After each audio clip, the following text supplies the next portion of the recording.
कक्षा 2 की online class में आपका स्वागत है। कक्षा 2 में आज हम कर रहे हैं विषय इंग्लिश और पर्यावरण। तो सबसे पहले इंग्लिश में आज हम कर रहे हैं THESE दीज का प्रयोग। इससे पहले हमने दिस और देट का प्रयोग किया था। तो अब दीज के बारे में पढ़ते हैं। देखिए, सबसे पहले THESE दीज का अर्थ होता है ये। क्या होता है? ये। THIS दिस मीन्स होता है यह, और THESE दिस दीज मीन्स होता है ये। दीज जो होता है वो दिस का बहुवचन वाक्य होता है, और दीज का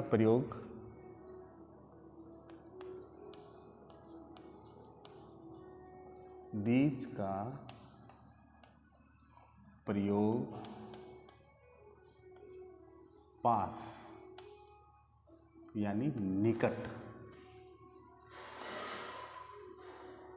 पास यानी निकट की वस्तुओं के लिए होता है। क्या होता है? दीज का प्रयोग पास या निकट की वस्तुओं के लिए होता है। जैसे THI दिस का किया था हमने। दिस का प्रयोग भी पास और निकट के लिए होता है, लेकिन दिस मीन्स दिस एक वचन संज्ञा के लिए होता है, और दीज जो होता है वह बहुवचन यानी प्लूरल नाउन्स के लिए होता है।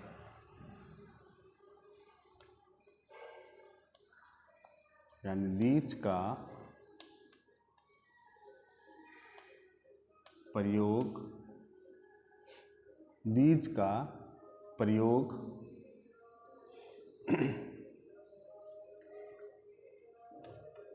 बहुवचन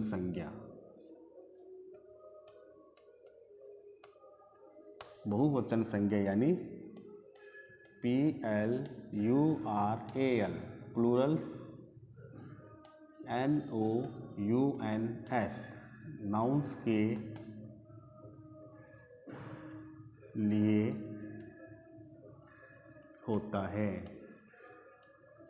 यानी कोई वस्तुएं दो या दो से अधिक हो, कोई वस्तुएं हमारे पास में दो या दो से अधिक हो, तब हम दीज का प्रयोग करते हैं।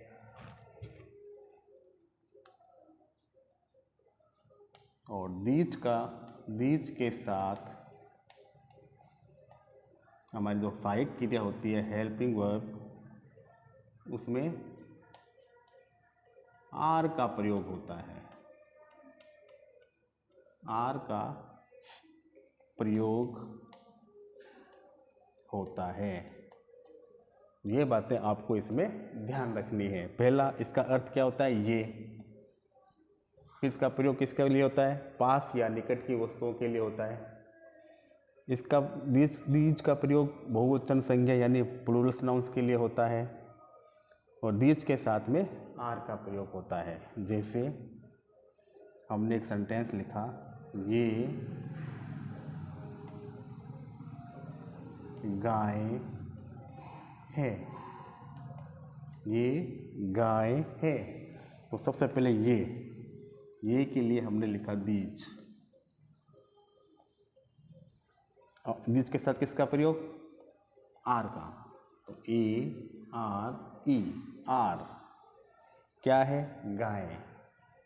तो COWS दीज आर काउज।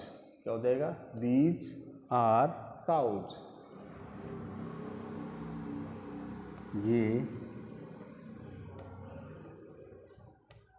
लड़कियां हैं। तो THESE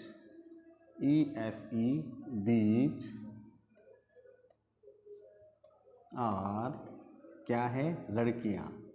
GIRLS these are girls. इसी प्रकार से ये लड़के हैं, तो ये का क्या हो जाएगा, THESE दीज। और क्या है, लड़के, BOYS बॉयज। तो इस प्रकार से दीज का प्रयोग करना है। इसको पढ़िए, समझिए और फिर स्वयं करने का अभ्यास कीजिए। अब है पर्यावरण। 3 प्रश्न लिखे हुए हैं, इन 3 प्रश्नों का उत्तर देना है। पहला है संचार क्या है, निजी संचार क्या है, और संचार के 2 आधुनिक साधनों के नाम। देखिए संचार क्या है, हम किसी संदेश को एक स्थान से दूसरे स्थान तक भेजने के लिए जो साधन का उपयोग करते हैं, किसी मैसेज को या समाचार को एक स्थान से दूसरे स्थान भेजने के लिए जिस साधन का प्रयोग करते हैं उसे हम क्या कहते हैं, संचार कहते हैं। क्या कहते हैं, संचार कहते हैं। अब आपने देखा होगा कि हम किसी को लेटर लिखते हैं, पत्र लिखते हैं, एक स्थान से दूसरे स्थान भेजते हैं, वो भी क्या कहलाता है, संचार का साधन है। हम टेलीफोन पर बात करते हैं, मोबाइल पर बात करते हैं, यानी मोबाइल के द्वारा भी एक संदेश दूसरी जगह भेजते हैं, वो भी क्या है, संचार का ही एक साधन है। तो पहले तो आपको परिभाषा देनी है कि संचार क्या है। तो इसके लिए हम परिभाषा लिखेंगे,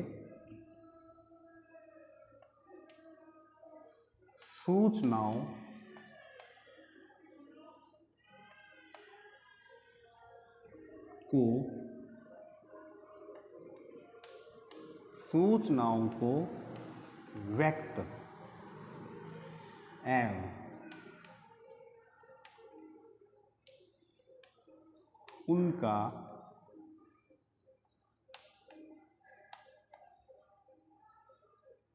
आदान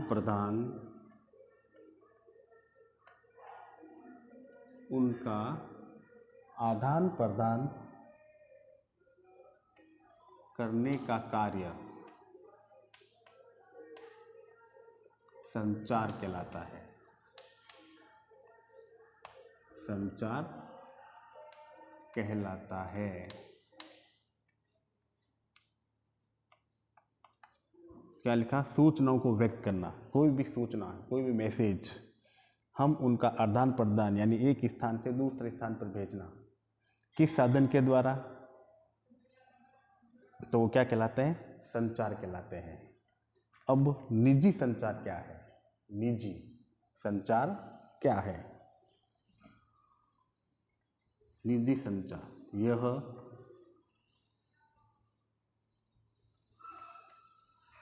एक व्यक्ति से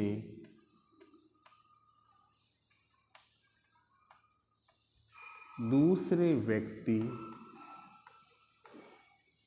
एक व्यक्ति से दूसरे व्यक्ति के मध्य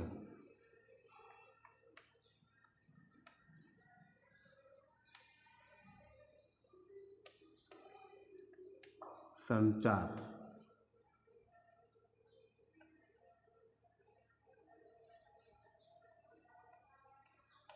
निजी संचार कहलाता है।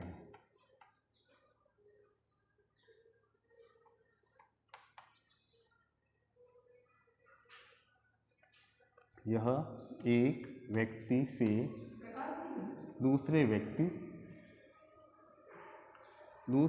के मध्य संचार निजी संचार कहलाता है।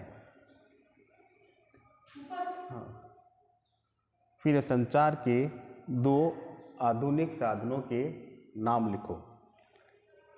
संचार के 2 आधुनिक साधनों के नाम लिखो। तो पहला है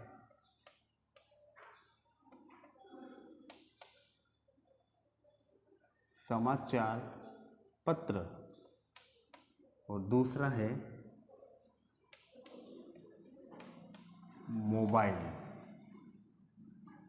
क्या है, मोबाइल। इसको पढ़िए, लिखिए और याद कीजिए। धन्यवाद।